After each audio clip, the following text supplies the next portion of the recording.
We're loaded up and ready to hitch up to head to the Keys.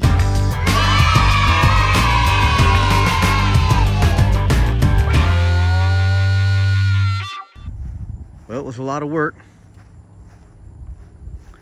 and a lot of efficient packing here, since we got to bring a little bit more for the Keys because we're staying 2 weeks. So I got 3 tables under the kayak, 2 chairs under the kayak, my ladder on the side, and firewood.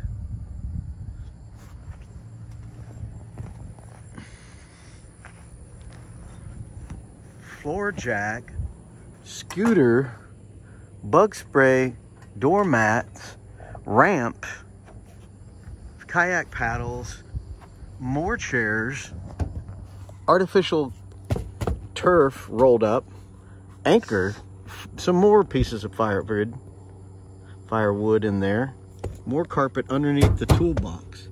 So I got the regular carpet we normally use, which is, I don't know, about 8 or 10 feet long by 3 foot or 4 foot.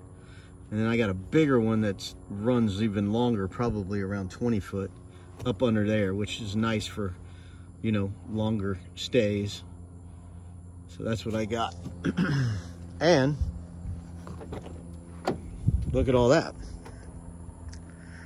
So this is where I store our rafts for floating.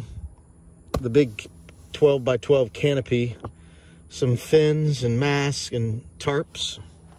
Let's go around to the other side. All right, we got the dive flag. Gotta have a dive flag when the Keys in the water. It's a big fine. Well, not a big fine. It's a big no-no. I got fined once for not having a dive flag, and I was swimming real close to shore. Booties and lobster catching gear and life vests and scuba tanks, scuba gear, all packed up and ready to go. So now we're gonna hook the camper up to the truck and we'll be leaving in the morning.